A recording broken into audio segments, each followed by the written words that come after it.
Hey, everybody's Perch. Thanks for joining me today. I want to talk about John Stewart, Green Lantern, and why that character. Well, actually, it's a bigger topic than that, and it's um, there are a number of characters, particularly minority characters in comics, that have a pretty decently long legacy, and they very little happens with them. In fact, if anything, I think that I've had many customers come in and say, I think the publishers are racist or hate minorities. I'll have readers, buyers say this, and I'm looking down, I'm looking at the shelves, and I'm seeing a healthy amount of added diversity into comics, and I will point that out, like, hey, what about um, Miss Marvel over here? What about what they're doing with Wasp in terms of a female character? What about there's tons of books about hey, if you're really into a kind of a diverse new story, check out some of these Vertigo titles. They're doing that over there. And the response I always get back is, oh, the publishers don't expect those to succeed. Those are token comics. And I'm always I can't wrap my head around that. So it's just such a 180 from what you see at Comic Cons and what you hear online and what you see in interviews and everything else. It's almost like two very different worlds of readers saying, hey, I actually, I do want, and nobody ever comes in and says, I want diversity. They say, I'd like to see more of John Stewart. That's just a very common one. Why doesn't John Stewart have a solo book? Character's awesome. Why not? This is the best Green Lantern. It's actually pretty common, I think, more than any other character that's changed people. Like Cap becomes Bucky, or Cap becomes Sam, or the Spider Peter versus Miles Morales, or any of those other things. The one that I hear over and over again, countless times, is always John Stewart is the best of the Green Lanterns, better than Hal Jordan. Hal Jordan is always kind of a little, one dimensional, cocky. I don't know. There's not. I have fans who come in who like Hal Jordan, and there's nobody comes in just hating on Hal Jordan, but I do have a lot of people who come in and feel like Hal Jordan is kind of a very one-dimensional character, that there's not a lot to him.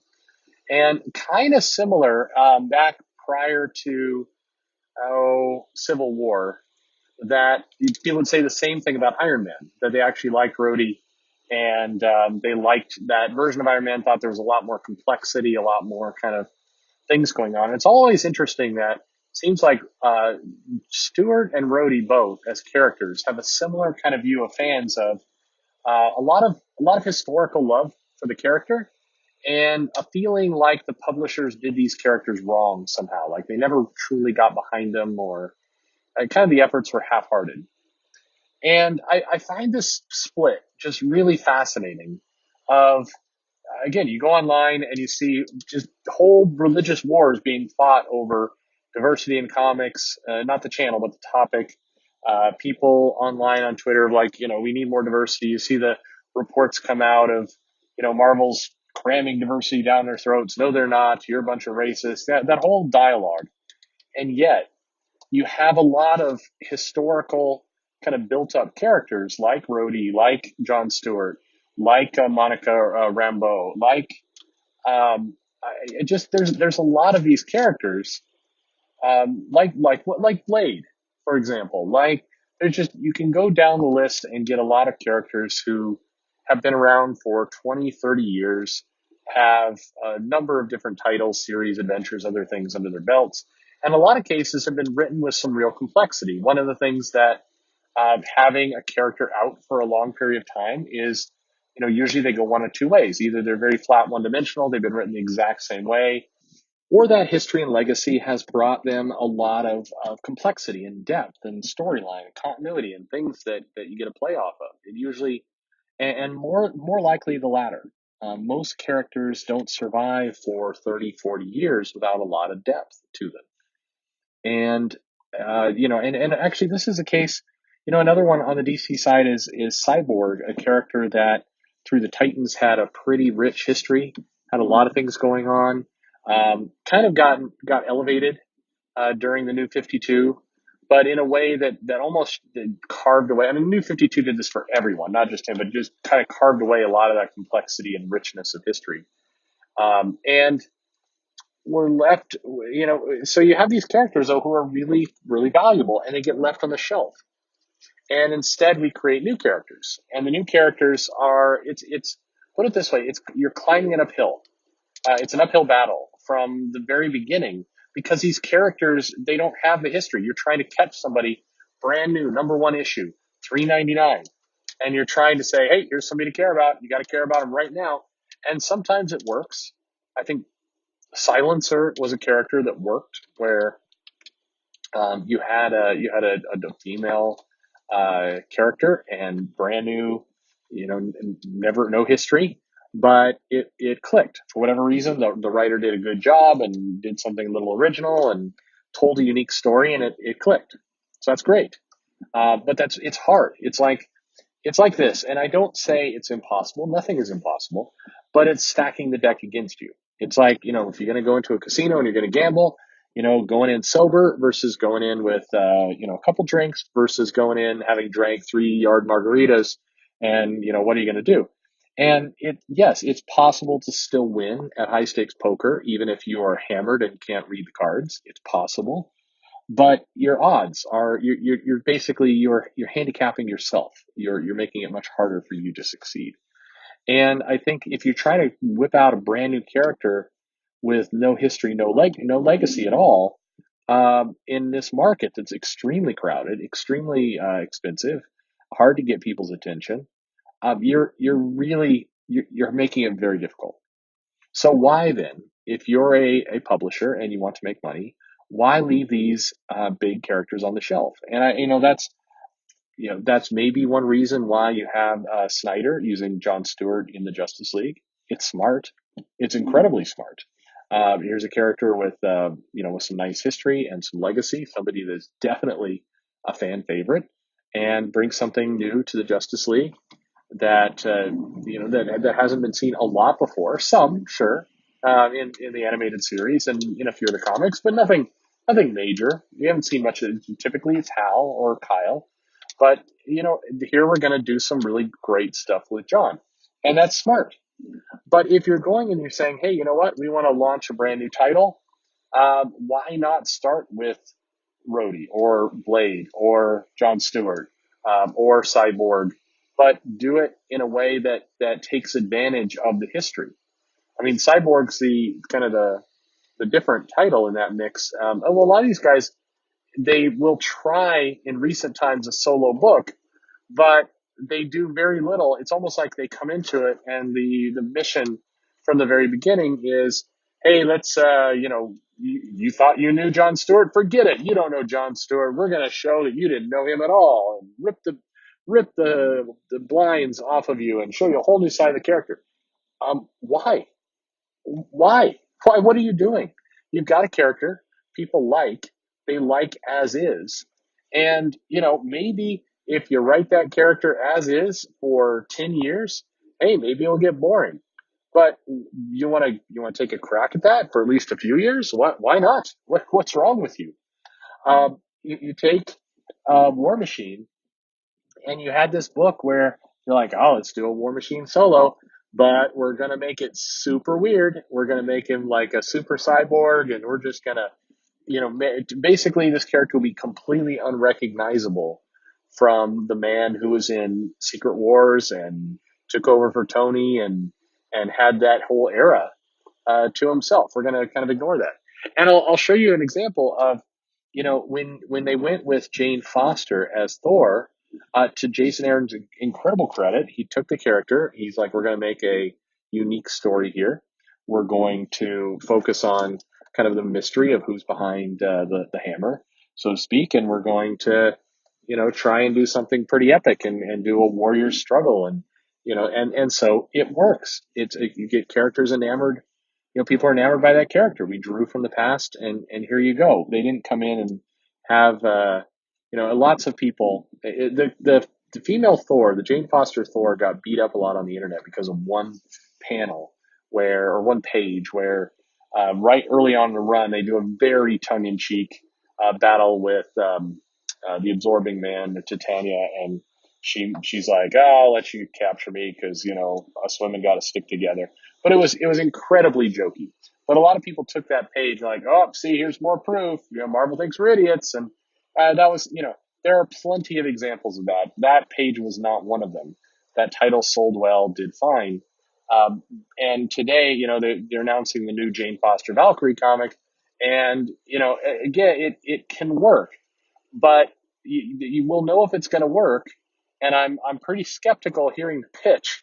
Kind of goes back to what I said a few days ago. The pitch sounds like kind of more of that very generic. And what it should be though is, hey, Jane Foster, you remember her from Thor? She took the hammer and she sacrificed her health and was willing to lay down her life for the good of society, humanity, and the struggle. And she was pretty amazing. That Jane Foster, she was great. Yeah, I mean, you don't write it this way, of course, but just reference the cool struggle that took place, and say, now she's got a chance to prove herself once again, without the threat of her life hanging over her head. How will she do it? What will she do? I think that's a hook that you can say is continuing from the old comic and giving something new, but you're not just you're not starting over. And the way a lot of these titles are written feel like they're starting over. It feels like there's kind of a defeatism that right out the gate, nobody who's going to pick up this comic is a comic fan. They're not going to bother. So we're going to just try and write this in a super generic way that maybe could be slapped on the back of a trade paperback someday, and some dumb sucker will buy this in Barnes and Noble down the road because they're looking for a comic to give their cousin as a gift. And it's like, well, here's a female superhero. Here's a black superhero. We'll buy that trade paperback. Sure, why not? Who cares what's inside of it? That's not the audience. And especially not the audience for John Stewart and for Rhodey and for Blade and for all these characters that are actually pretty cool, have decades of history that you can tap into, and people will buy that. If you come out with a book right now that said, okay, here's War Machine, and don't say spinning from the pages of Iron Man or anything like that. Say the way you market it is you actually take a single page and you paste that panel from Secret Wars where Reed Richards is, working on the Iron Man suit, and Rhodey's arm is hanging out, and they say I'll bet you're pretty weirded out. It's black guy into the suit, and Reed Richards is like, oh, I never thought about that. You're a hero. And that just put that one panel on the thing and say the adventures of Rhodey continue. James Rhodes continues in brand new War Machine, and then the next ad you bring out, you show James Rhodes from the old, taking over the Iron Man. So you just show some of the epic moments of his run, and you tell readers right off the gate, we are going to build from this great hero who put on the armor, was unsure of himself, found himself, became a legend. And no tricks, no shenanigans, no cyborg half of his face, no weird nothing. We're just going to tell you, we're going to show this guy being a hero. And in issue number 1, he's going to go up against some classic Iron Man foes. It's who knows, Iron Man's off, living in Escape virtual reality land, and we're going to have, that's leaving the world, defenseless. And so, Whiplash is back and he is making some trouble, and here comes James Rhodes and he's going to have to stop it. Just go with what works. Give people what they want. John Stewart, here is a Green Lantern. This is the Green Lantern that didn't get taken over by a crazy evil sphere and try and murder everybody. This is the one who didn't find his girlfriend in the fridge. This is the Green Lantern that actually is a leader, has carried a heavy weight on his shoulders, and he's forced into a desperate situation where some of DC's greatest villains are forming some kind of crazy plot to do shenanigans, and Stewart's going to have to stop them. And this is his adventure, and put Brett Booth on it, or do some put a reasonable art team on it. Have it be every issue remind us why this character is awesome. That's what you do. Anyway, there you go. So sorry, longer video. Am I wrong? Am I off base here? I think there's a lot you can do with these characters. And before you go to the drawing board and invent somebody brand new who's going to check the box of whatever Twitter's talking about this week, go dive into your legacy. Your legacy is filled with a rich assortment of diverse characters, and just go for it. Why not? You don't need to, and when you want to make them really powerful, you don't need to surround them with some new fictional weird cast.